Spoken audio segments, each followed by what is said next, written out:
Well, the series originally was supposed to look, we were going to look at Syrian refugees. And then when I started talking to newcomers, we broadened that to go beyond just that Syrian refugee category. But it also changed from being just success stories to success stories and struggles.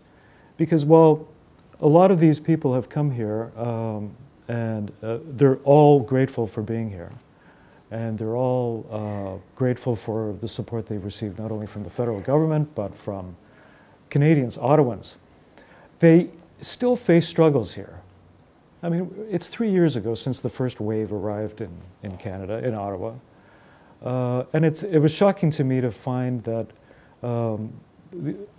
after all of the attention, all of the hoopla of the Syrian arrivals, so many of them told me that they still face discrimination.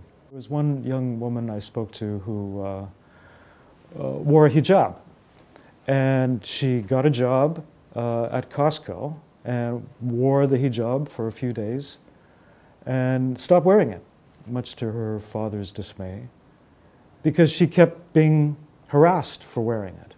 Several of the Syrian women I spoke to continue to hear, "Go back home."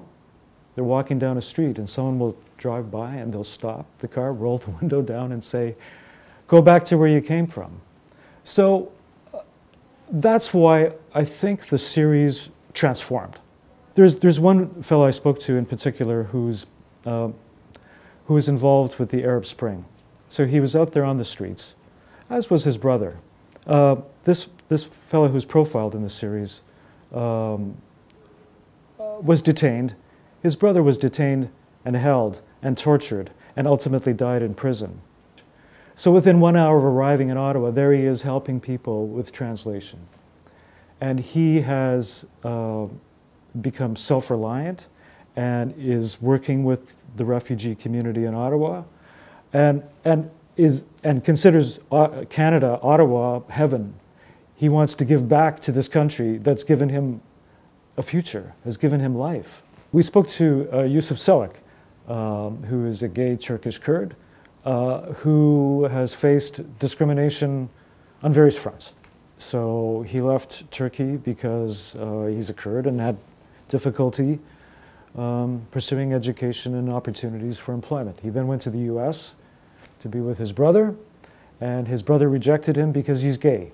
He ended up in Ottawa, and he's now found his sea legs, is working on contract with the federal government, and recently established a gay Muslim organization that he hopes to make not only national, international.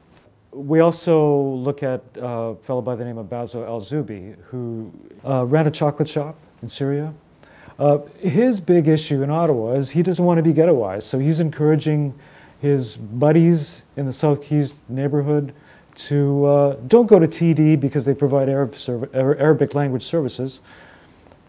Integrate in the community. So his big issue is being a Canadian as much as a Syrian. I think what surprised me most is the fact that they still are subject to harassment, discrimination, xenophobia. I think that that's something that haunts me.